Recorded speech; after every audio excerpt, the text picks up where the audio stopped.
الصلاة والسلام على سيد الأنبياء والمرسلين وعلى آله وأصحابه أجمعين. اللهم صل على سيدنا ومولانا محمد وعلى آل سيدنا ومولانا محمد وبارك وسلم. أعوذ بالله من الشيطان الرجيم. بسم الله الرحمن الرحيم. إنما ألزمناه طائره في عنقه ونخرج له يوم القيامة كتابا يلقاه منشورا. صدق اللہ العظیم. محبت و عقیدت کے ساتھ بآواز بلند رسول اللہ صلی اللہ علیہ وسلم کی سنہری جانیوں کا تصور کرتے ہوئے درود ابراہیمی پڑھ لیجیے. اللہم صلی علی محمد وعلی آل محمد كما صليت على إبراهيم وعلى آل إبراهيم إنك حميد مجيد. اللهم بارك على محمد وعلى آل محمد كما باركت على إبراهيم وعلى آل إبراهيم إنك حميد مجيد. مولاي صل وسلم دائما أبدا على حبيبك خير الخلق كلهم والحبيب الذي ترجى شفاعته لكل هول من الأحوال مقتحم. الحمدللہ مرکز اسلام سے متعلقہ نوجوان ساتھیوں کی کوششوں سے اور دیگر ہمارے کئی احباب اور کئی دین قدر رکھنے والے مخلص دوستوں کی معاونت سے اصلاح معاشرہ پر مشتمل ان درس و بیانات اور محافل کا سلسلہ جاری ہے. اللہ رب العزت کے حضور ہم سب دعا گو ہیں اور امید واثق رکھتے ہیں کہ انشاءاللہ تعالی جو اصلاح معاشرہ سے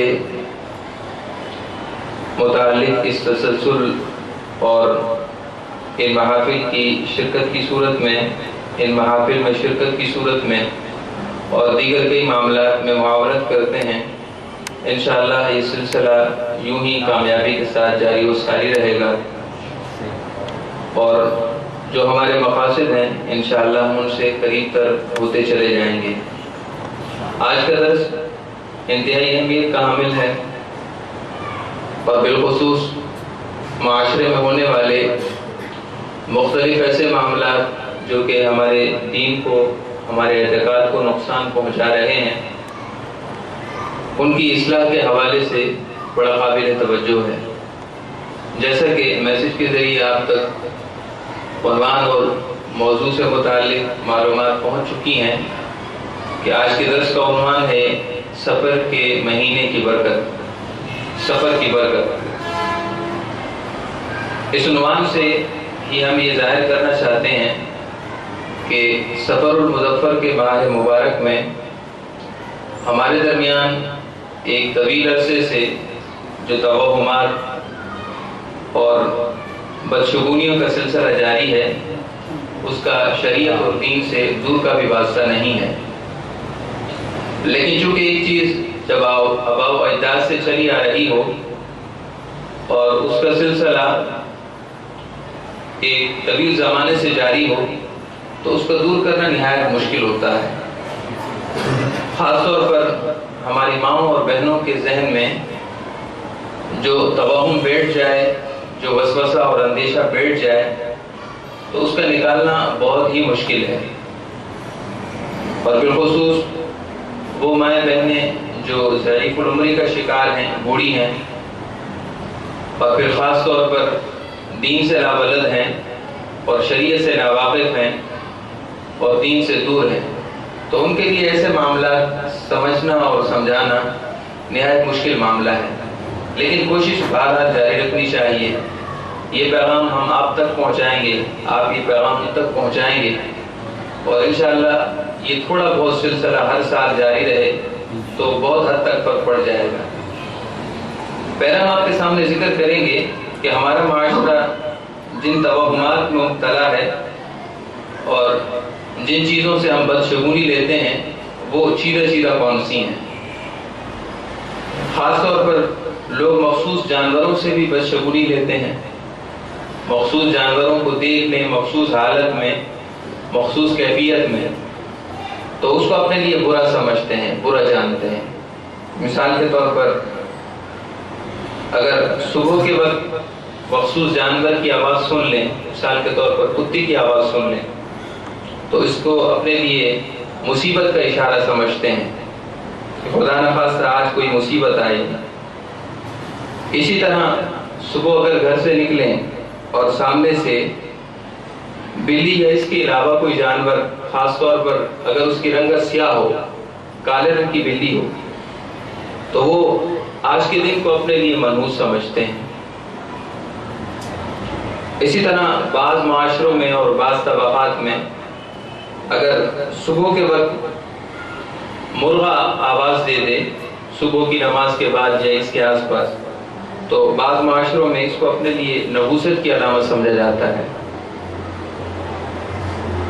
اسی طرح بعض ان گھرانوں میں جو کہ اقلیت یعنی کہ غیر مسلم لوگوں کے قریب رہتے ہیں، چونکہ ہنود کے ہاں، ہندوؤں کے ہاں مخصوص پرندوں کے مخصوص جہت میں چلے جانے سے بھی وہ اپنے لیے بدشگونی لیتے ہیں۔ جیسا کہ اہل عرب کا رواج تھا کہ وہ گھر سے نکلتے اور ان کے دائیں طرف اگر پرندہ اڑتا ہوا نظر آتا تو وہ سمجھتے کہ آج کے دن کامیاب رہے گا، اور اگر بائیں طرف الٹی طرف کوئی پرندہ دیکھ لیتے تو وہ سمجھتے کہ آج کے دن ہمارے لیے منحوس ہے یا آج کے دن ہمارے لیے نحوست والا ہے۔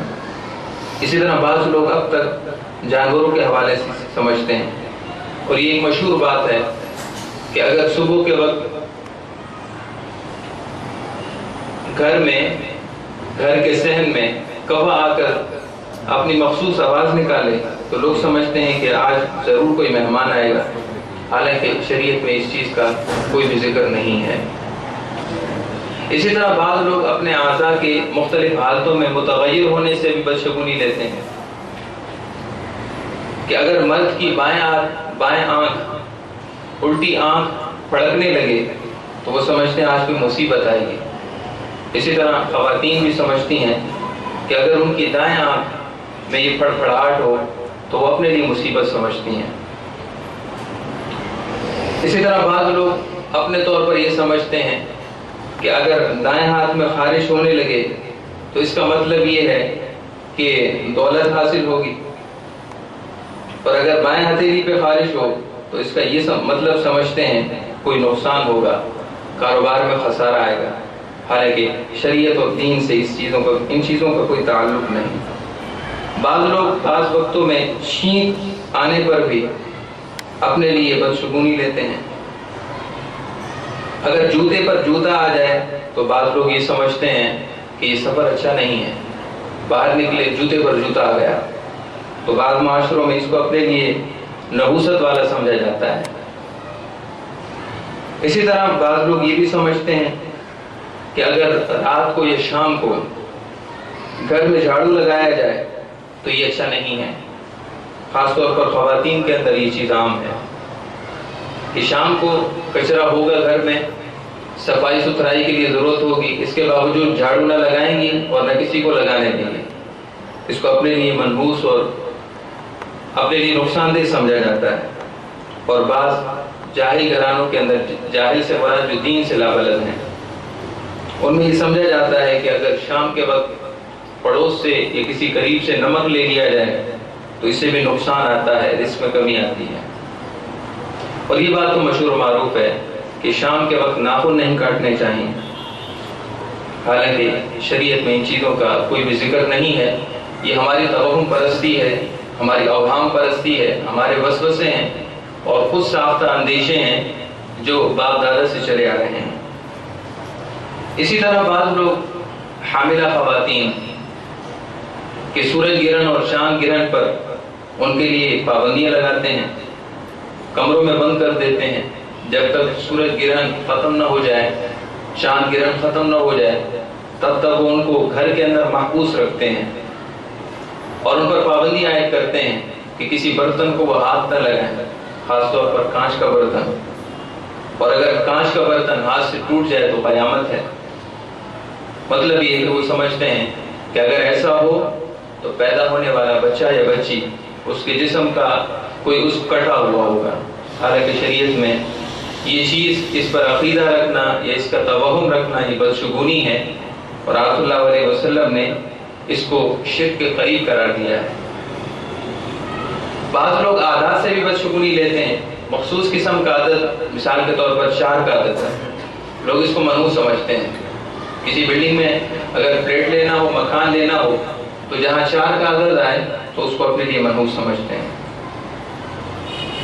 اور اس جگہ کو اپنے لیے ایسا سمجھتے ہیں جیسے کہ کوئی بھوت اور پری وغیرہ کا وہاں پر سایہ ہے. اسی طرح ہمارے معاشرے کے اندر رسوم و رواج میں بھی بڑی توہم پرستی ہے. مثال کے طور پر اگر لڑکی مائوں میں بیٹھی ہو تو اب وہ گھر کی دہلیز کے باہر قدم نہیں رکھ سکتی. اگر وہ گھر کی دہلیز سے باہر قدم رکھے گی تو پھر اس کو شادی میں رکاوٹ اور نحوست سمجھا جاتا ہے.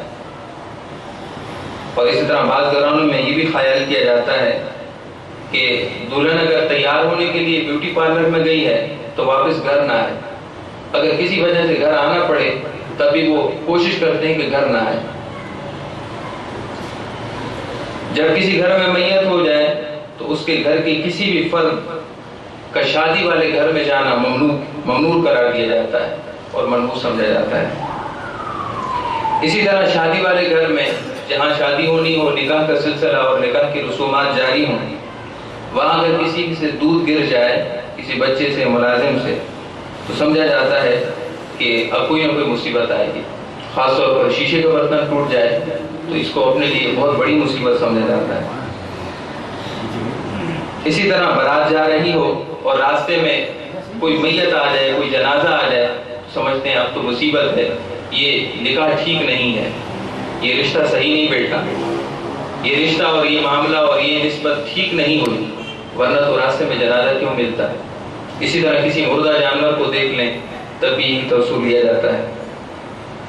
دلہن رخصت ہو کر گھر آ گئی اور اگر اچانک باہر کتے کی آواز آنے لگے یا گھر میں اچانک بلی آ جائے یا سامنے سے بلی گزر جائے تو پھر ایسے معاملات کے اندر بڑی پریشانی کا سامنا ہو جاتا ہے.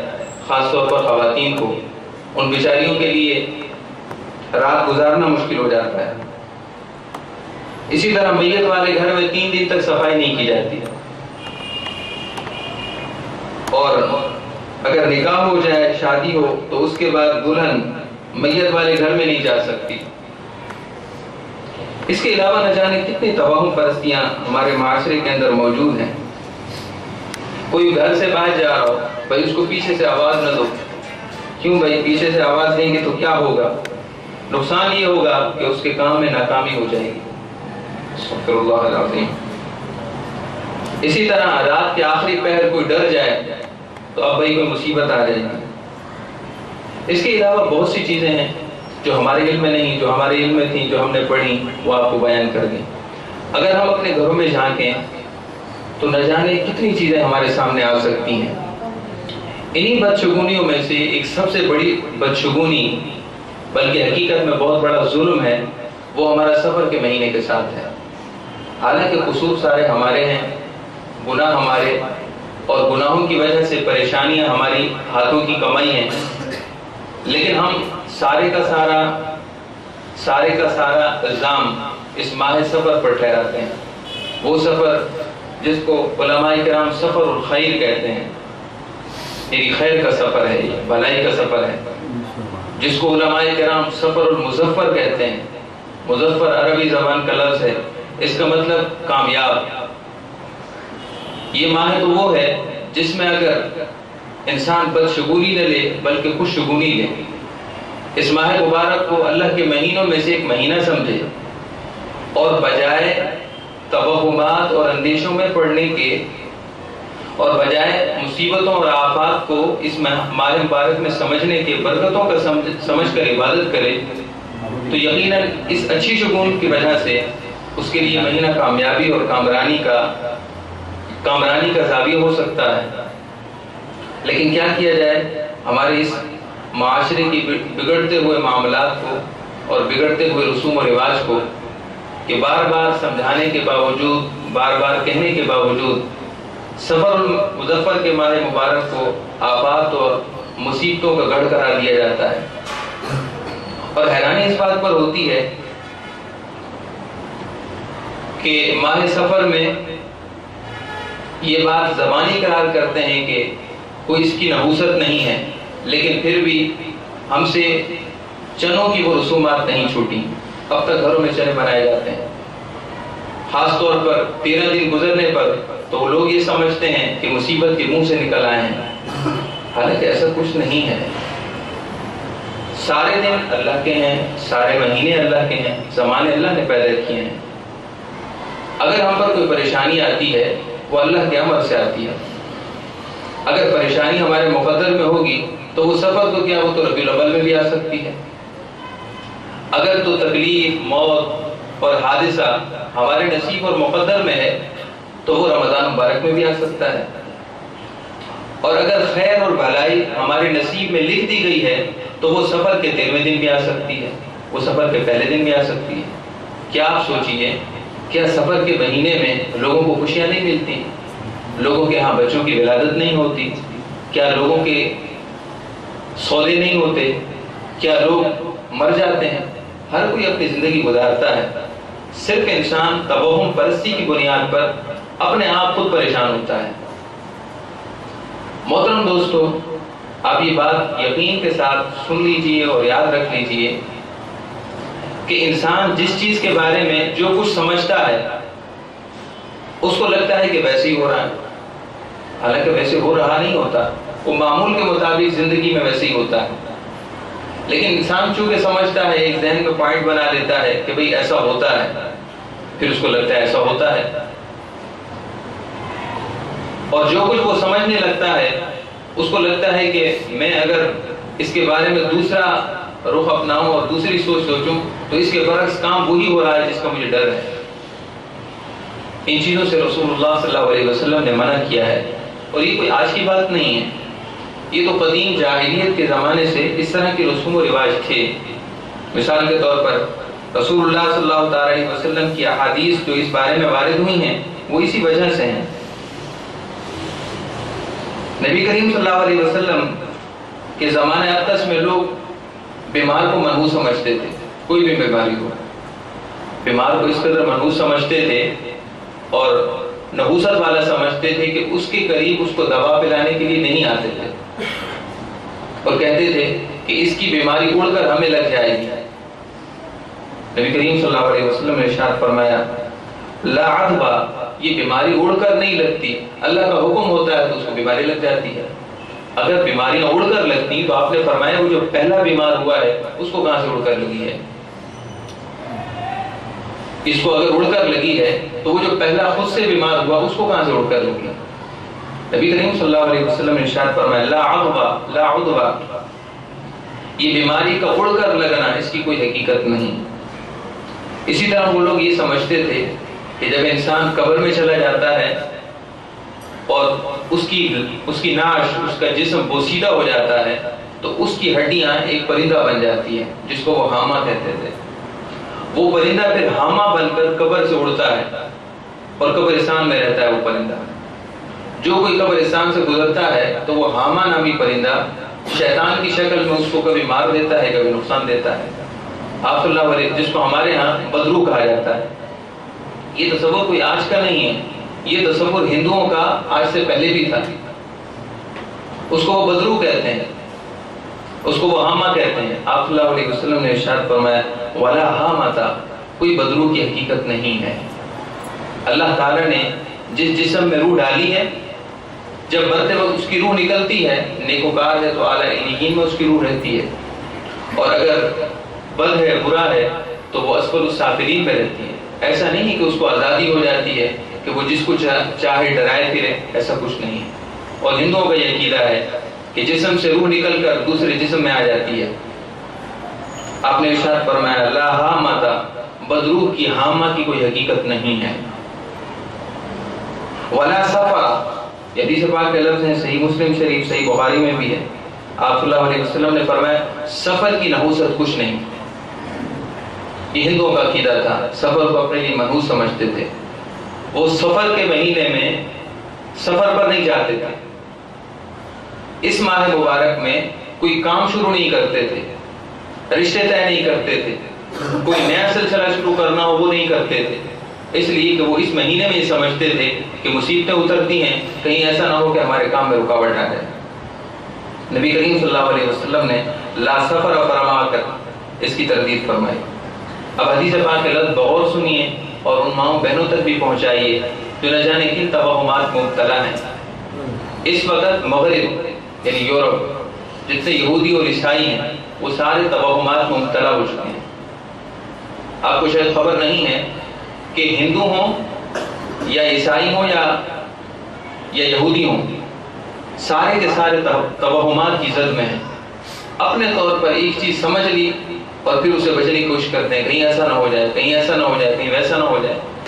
آپ کو اندازہ ہے کہ لوگ بدھ کے دن بھی ناخن نہیں کاٹتے. کیوں بھائی؟ ناخن کاٹنا اگر دن میں کاٹیں گے تو کوئی نقصان نہیں اور رات میں کاٹیں گے تو نقصان ہے. اس ناخن کاٹنے کا نقصان سے کیا تعلق ہے؟ اسی طرح لوگ سفر کے 13 دنوں کو 13 تیزی کہہ کر اس سے بچتے ہیں. خالی کا مہینہ، خالی کا چاند کہتے ہیں. اس سے اپنے آپ کو بچاتے ہیں کہ کہیں ایسا نہ ہو جائے، کہیں ایسا نہ ہو جائے. اور جب آخری بدھ آتا ہے تو وہ سمجھتے ہیں کہ رسول اللہ صلی اللہ تعالی علیہ وسلم اس دن صحت یاب ہوئے تھے، لہذا گھر کی خواتین خاص طور پر بدھ کے دن خاص طور پر نکلتی ہیں گھروں سے، پارکس میں جاتی ہیں اور گھوم پھر کر واپس آتی ہیں. خواتین کا ویسے ہی گھومنا پھرنا اس شکل میں جس شکل میں بے پردگی اور بے حجابی ہو ویسے ہی ٹھیک نہیں، اور پھر یہ توہم رکھ کر اور یہ اعتقاد رکھ کر نہایت برا ہے. رسول اللہ صلی اللہ علیہ وسلم کی سیرت سے معلوم ہوتا ہے کہ سفر کے مہینے کا جو آخری بدھ تھا اسی میں آپ صلی اللہ علیہ وسلم کا وصال جس بیماری میں ہوا وہاں سے وہ بیماری شروع ہوئی. بدھ کے دن آپ بیمار ہوا اور اسی بیماری کے اندر آپ کا وصال ہوا. تو یہ توہم تو ویسے ہی غلط ہے کہ آپ صلی اللہ علیہ وسلم بدھ کے دن صحت یاب ہوئے تھے. سفر کے آخری بدھ کو آپ صحت یاب نہیں ہوئے. اور پھر اس دن مٹھائی بانٹنا، مٹھائی تقسیم کرنا، اس کی شرعاً کوئی حیثیت نہیں ہے. تو بہرحال ہم آپ کو عرض کر رہے تھے کہ رسول اللہ صلی اللہ علیہ وسلم نے ارشاد فرمایا الطیرۃ شرک، کسی چیز کے بارے میں خود ساختہ عقیدہ قائم کر لینا، خود ساختہ اندیشہ قائم کر لینا اور اپنے طور پر کوئی نقصان سمجھ لینا، نقصان منسوخ کر لینا، یہ شرک ہے، یعنی شرک کے قریب ہے. رسول اللہ صلی اللہ تعالی علیہ وسلم نے ارشاد فرمایا کہ کسی چیز سے بدشگونی لینا اور کنکریوں سے فال نکالنا، جیسے ہندوؤں کا عقیدہ تھا، آپ نے فرمایا یہ شیطانی عمل ہے. وَالطَّيَرَةُ وَالطَّرْقُ مِنَ الْجِبْتِ، بدشگونی لینا اور کنکریوں سے بد فال لینا، آپ نے فرمایا کہ یہ شیطانی عمل ہے. نبی کریم صلی اللہ تعالی علیہ وسلم کہ صحابہ اکرام بھی ان چیزوں سے بچتے تھے. چنانچہ ایک دفعہ حضرت سیدنا عبداللہ ابن عباس تشریف فرماتے، صحابی رسول ہیں، آپ بیٹھے ہوئے تھے ساتھیوں کے ساتھ، اتنے میں کوا چلایا، کوا آواز نکالنے لگا.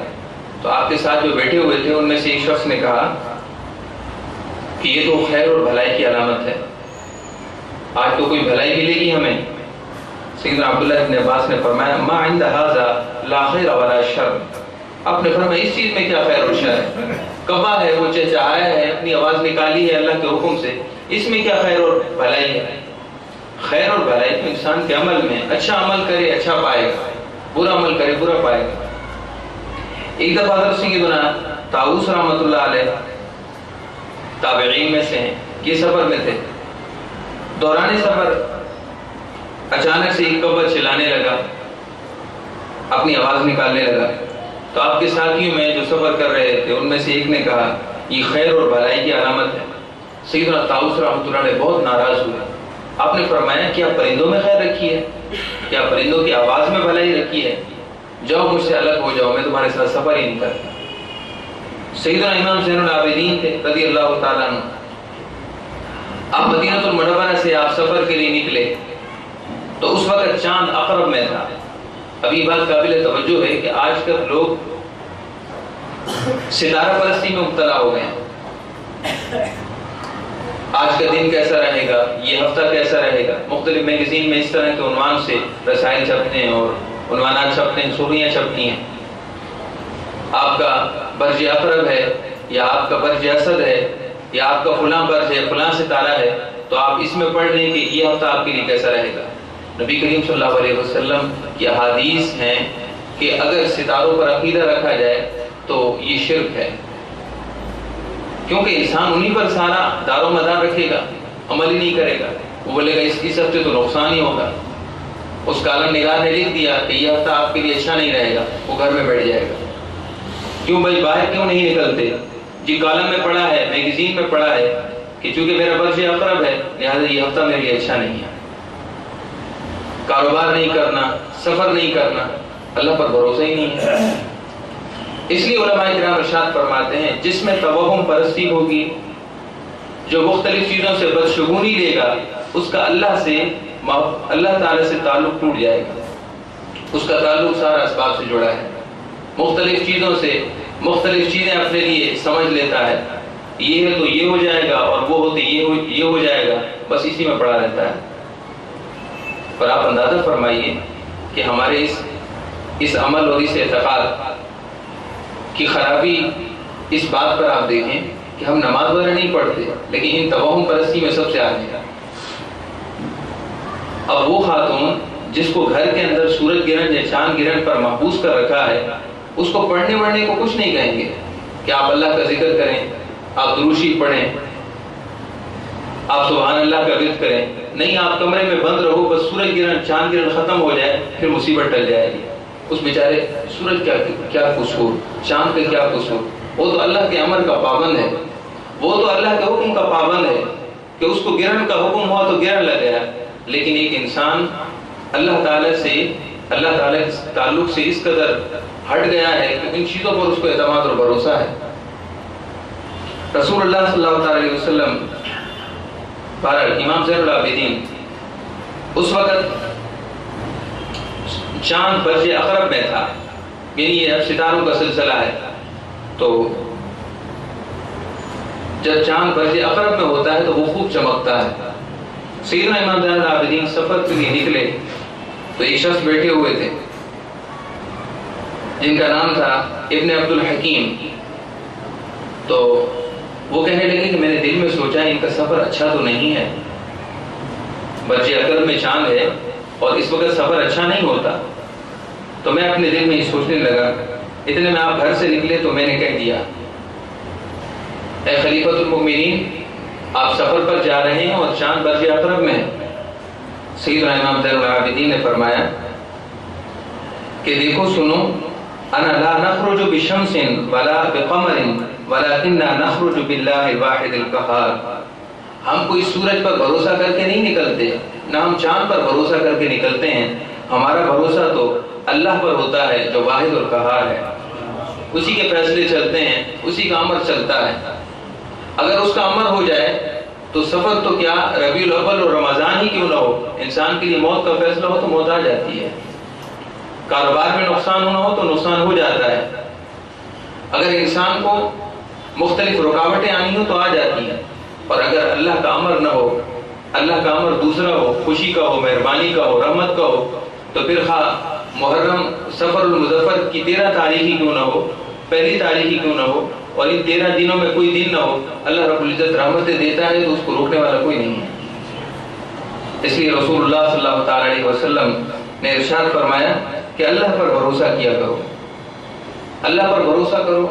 فَإِذَا عَزَمْتَ فَتَوَكَّلْ عَلَى اللَّهِ، اللہ کا قرآن ہے.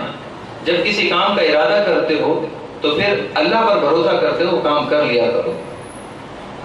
اس لیے ہمیں چاہیے کہ ان چیزوں کو سمجھنے کی کوشش کریں، اپنے گھر والوں کو سمجھانے کی کوشش کریں. رہی یہ بات کہ یہ سارے سلسلے حل کیسے ہوں گے، یہ سارے سلسلے حل کیسے ہوں گے، کیونکہ مشکل اس وقت ہوتی ہے جب عمل کرنے کی بات آتی ہے. سننے کو ہر کوئی سن لیتا ہے، سنانے کو ہر کوئی سنا دیتا ہے، سمجھنے کو ہر کوئی سمجھ لیتا ہے اور سمجھنے لینے کے لیے سر بھی ہلا دیتا ہے. لیکن بات اس وقت کی ہے جب انسان عمل کرے. اس لیے میں آپ کو عرض کر رہا ہوں، سفر کا مہینہ آئے اور کوئی کام کرنا چاہتے ہوں تو حدیث پاک میں ہے کہ آپ جب کرنے کا ارادہ کر رہے ہیں تو اس وجہ سے رکے نہیں، یہی تو بدشگونی ہے۔ آپ کا ارادہ تھا کہ کاروبار شروع کروں گا، یہ کام شروع کروں گا، اور آپ کے اچانک ذہن میں آیا یہ تو سفر کا مہینہ ہے، تو ذہن فوراً سے کہے گا کہ آپ یہ کام نہیں کرو، 13 دن بعد کر لینا۔ آپ کہو نہیں میں اسی دن اور اسی ہفتے جو میرا ذہن ہے اسی ہفتے کروں گا، کچھ بھی نہیں ہوتا۔ اللہ تعالیٰ کی طرف سے سب کچھ ہوتا ہے۔ آپ جا رہے ہیں، سامنے سے مخصوص جانور گزر گیا، آپ کو کوئی کہے گا کہ جانور نے راستہ کاٹ لیا ہے، بلی نے راستہ کاٹ دیا ہے، اب یہ ہو جائے گا۔ آپ کہو میں اسی راستے سے گزروں گا، بلی کی کیا طاقت ہے وہ نقصان دے سکے، یہ تو اللہ کا امر ہے، اللہ چاہے تو سب کچھ دے سکتا ہے۔ کیا آپ کو معلوم نہیں رسول اللہ صلی اللہ علیہ وسلم ایک غزوہ میں تھے، پانی ختم ہو گیا۔ اب آپ بتائیے پانی بالکل ہی نہ ہو تو پانی کہاں سے آئے؟ لیکن جب اللہ چاہتا ہے تو اس طرح آتا ہے۔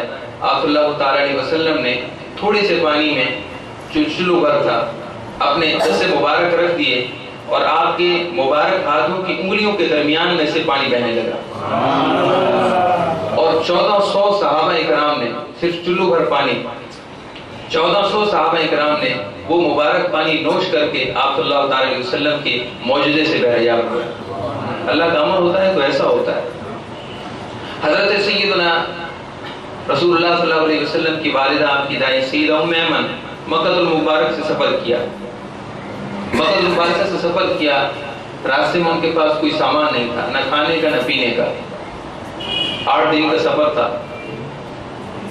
دوپہر کے وقت ایک دن بہت ہی پیاس لگی اور قریب کوئی پانی پینے کی جگہ نہ تھی، اپنی زندگی سے نا امید ہو گئی کہ اب کیا ہوگا۔